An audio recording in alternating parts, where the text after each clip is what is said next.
Keith calls this my Frankenstein furnace.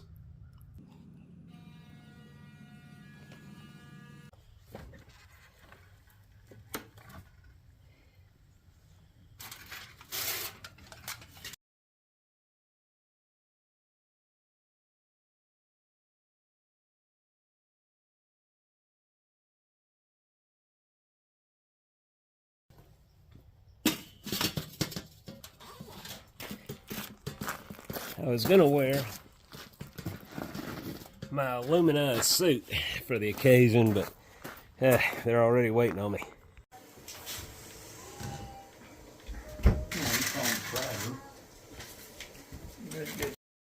We are working on cemetery pickets right now, and we gotta hurry up and get this job knocked out. This is a job that is going to Little Rock, Arkansas. And the pattern that we are using here is a match plate. It was made by my good friend Michael Wiggins over in Georgia.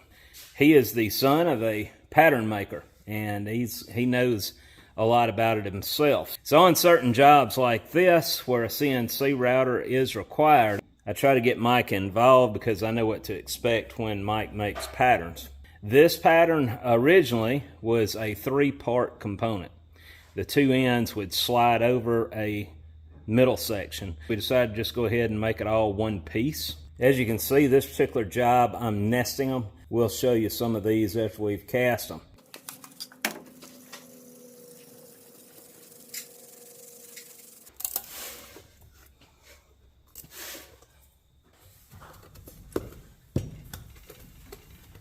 So I got a spreader bar here to keep the sides from bulging out.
I have a standard measurement I go by to put my sprue on every one, and that keeps me from missing my runner system down there.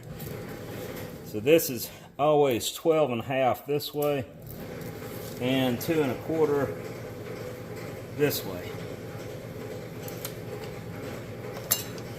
And since this is the bottom one, we're going to go with our tapered sprue straight down.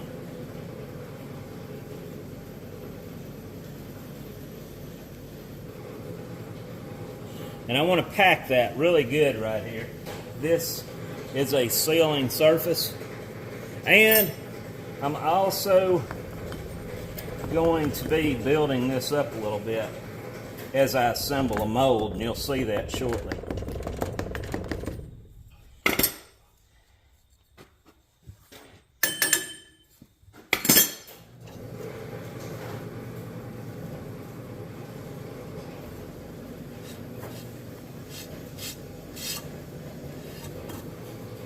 Slick it down one more time.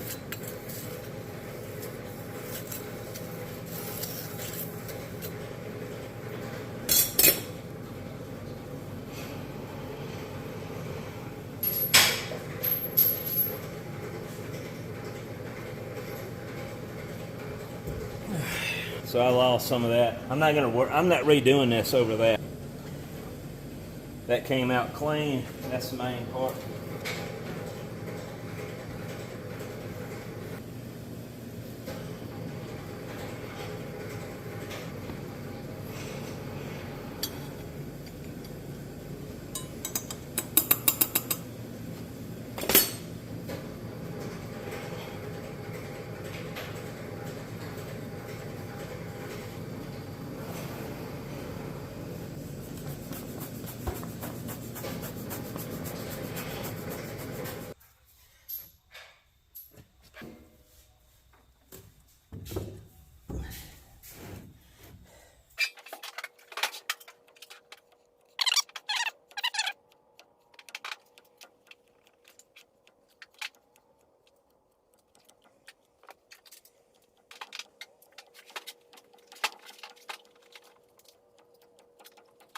So I got to cut my gates for the bottom half over there.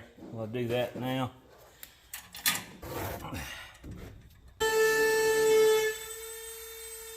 So my runner is right in here. Before I do anything else, I want to make sure I can make a connection to the sprue. I'd pour all this and then not fill the mold.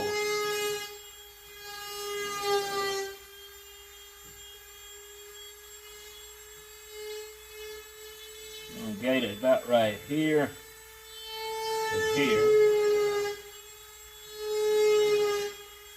Here and here.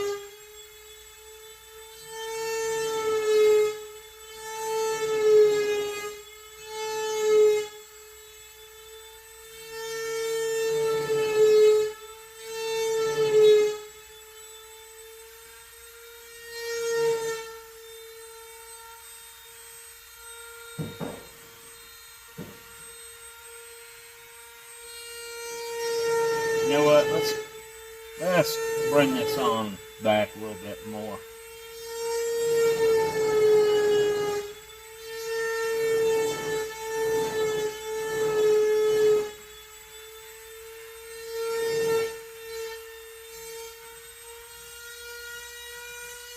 Yeah, I like that better.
So we're not cutting a pouring basin on this.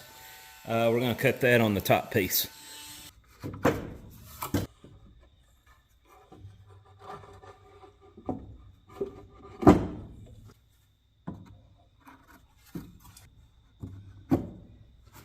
This side is going to be down, and when we roll it over, I'm going to be pulling this side first.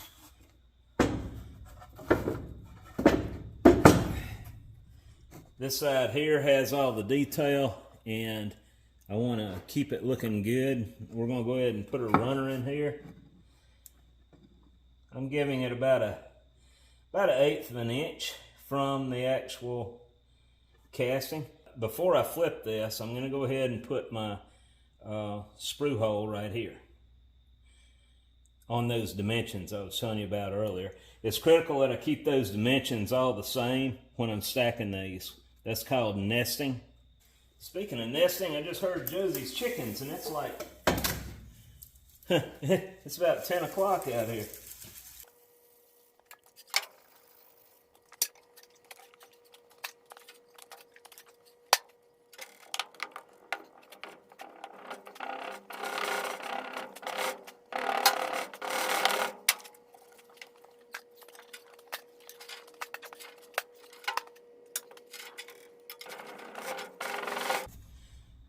Mess. I hate it when the humidity is like this, guys. It won't be much longer. And we'll have climate control for this stuff. Let's try the mallet. Yeah, it's done much better.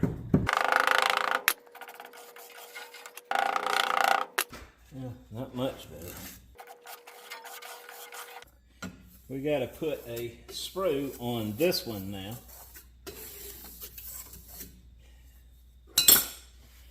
Same dimensions, remember what I said. 12.5 one way, 2 1/4 the other.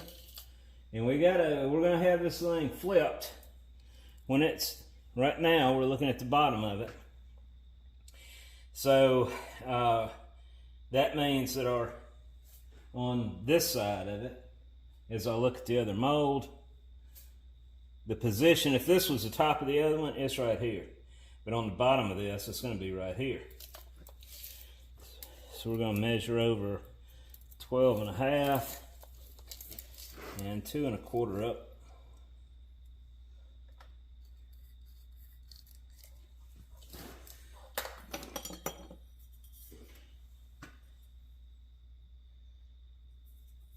Straight down.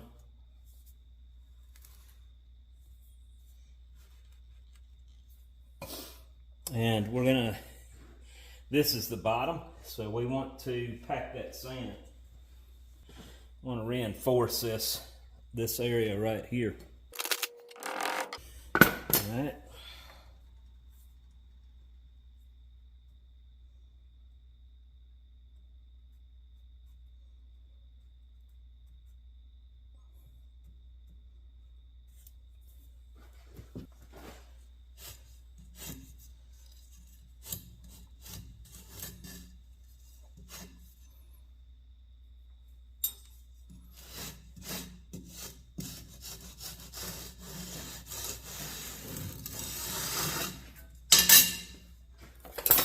Slick it again.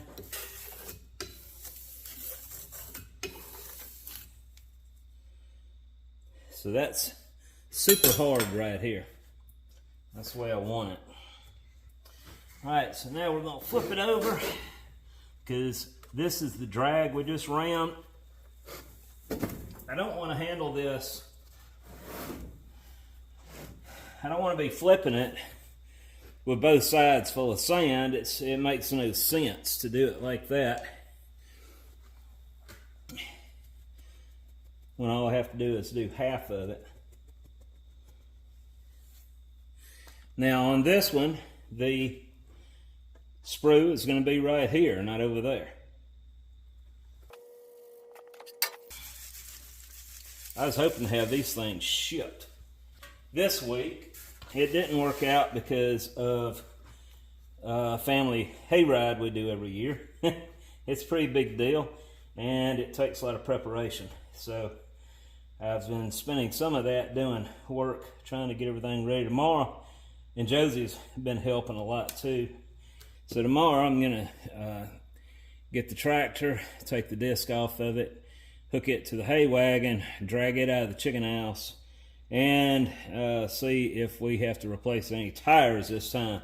We've been on borrowed time with that hay wagon, using dry rotted tires for the last several years. The only time it ever gets used is for this, and it's kind of expensive to put tires on something you only use once a year. Everything's expensive.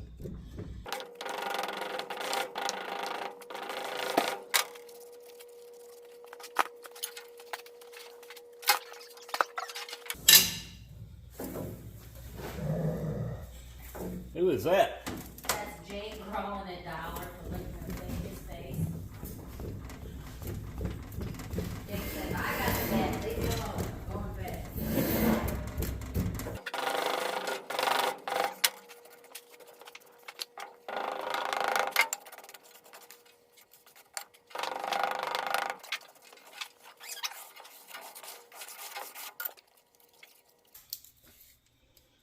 Twelve and a half. 2 1/4. Of course, it really don't matter at this point on the cope, but that's about where I've got my alignment for everything else.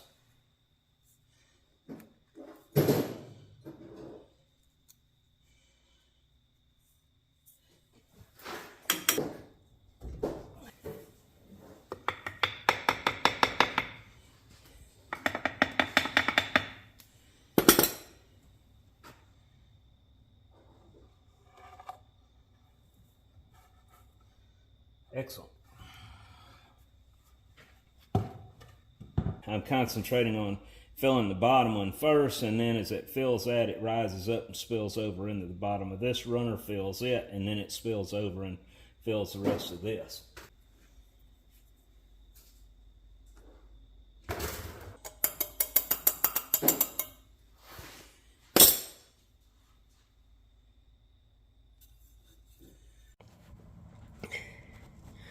And you can see that I need to shift this. I'm going to pick it up and I'm going to move it over 1/4 of an inch. I believe that will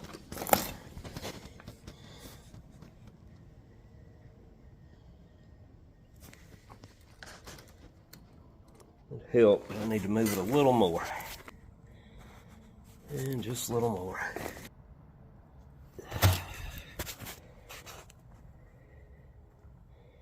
It's close enough.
Well, these are the castings all finished up. Other than grind and clean up, we have to cut all the gates off of them and the vent wires.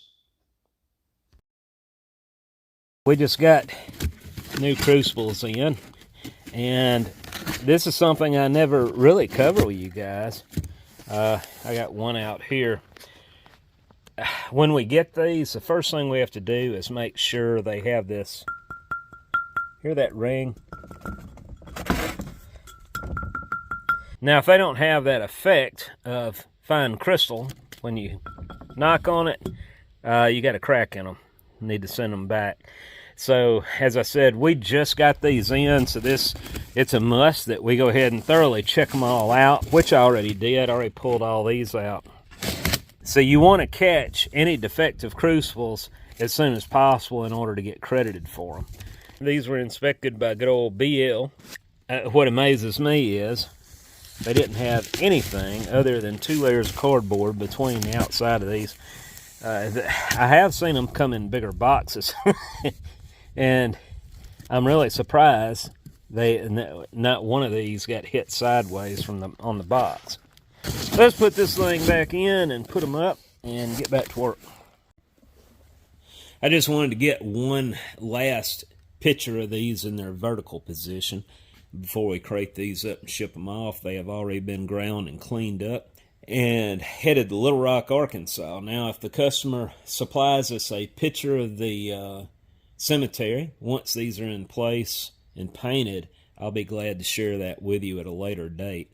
The actual length of the castings is 30 inches long, 4 inches wide, and I don't know how far apart the spacing will be on center line. I just grouped these up to get them within the shot.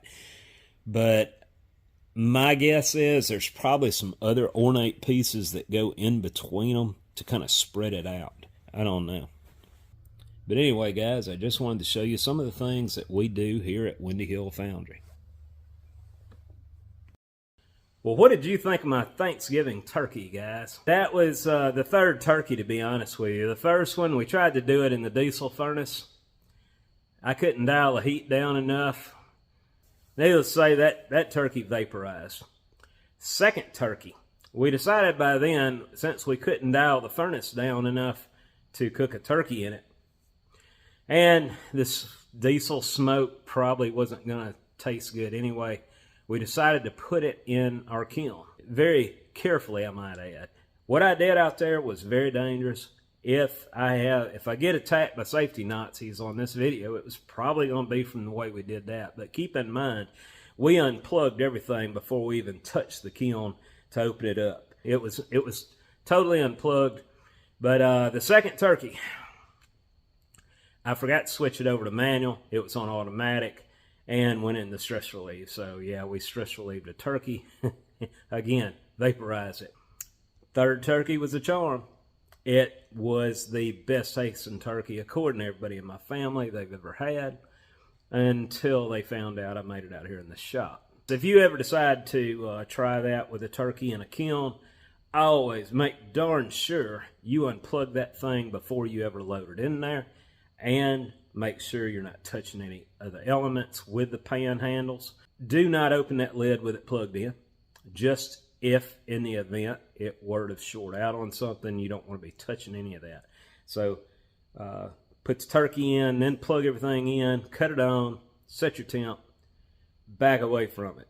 And then 4 hours later, or however long it is, unplug it and then check it. Don't touch that kiln until you are fully disconnected from the. I'm probably going to get, my comments are probably going to blow up from haters about, or safety Nazis, whatever you want to call them, on that. But let me reassure you, what I did there was far more safe than anything else I did this week out here. So keep that in mind. Next, the tally-ho. I've had several people asking me, when are you going to get this done? Well, we're working on it. I can't give you a deadline on when we're going to have the video out on it. Keep in mind, we are an operating business, and each customer is as important as the other one. Every single person counts.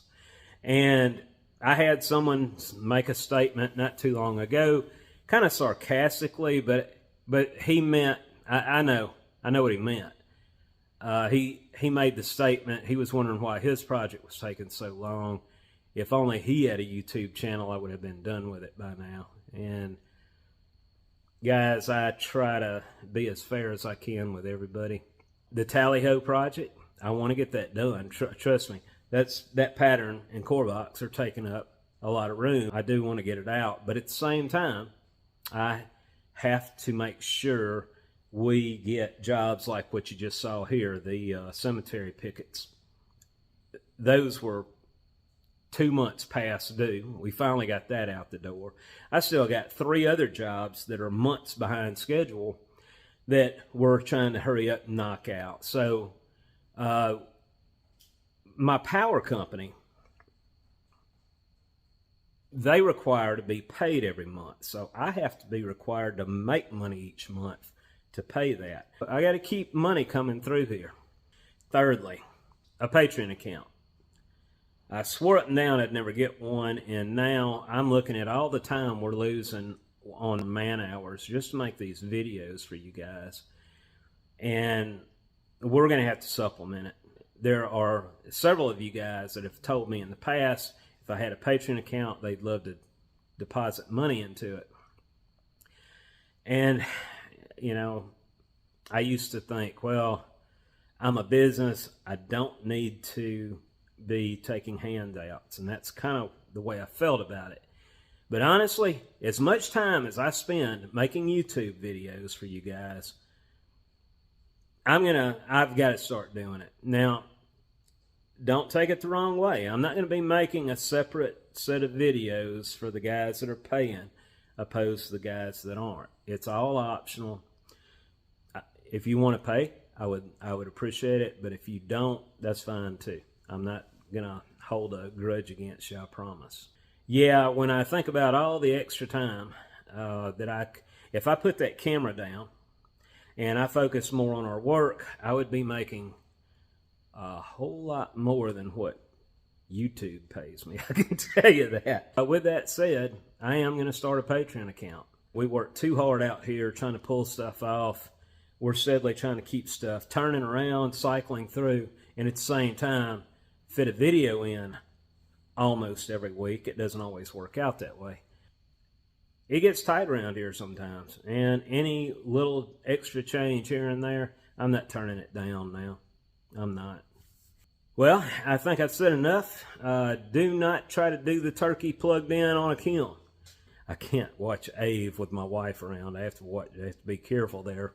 My cousin Canadian put a bunch of eggs out there that they had the other day.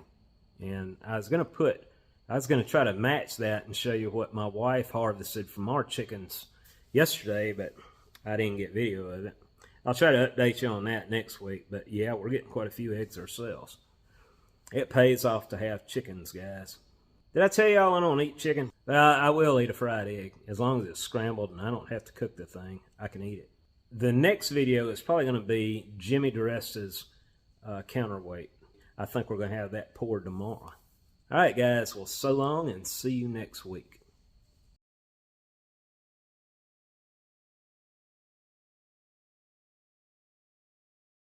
For those who have been asking about the Windy Hill Foundry hats, these are now available on my website, windyhillfoundry.com, under stores, or you can click on the above link.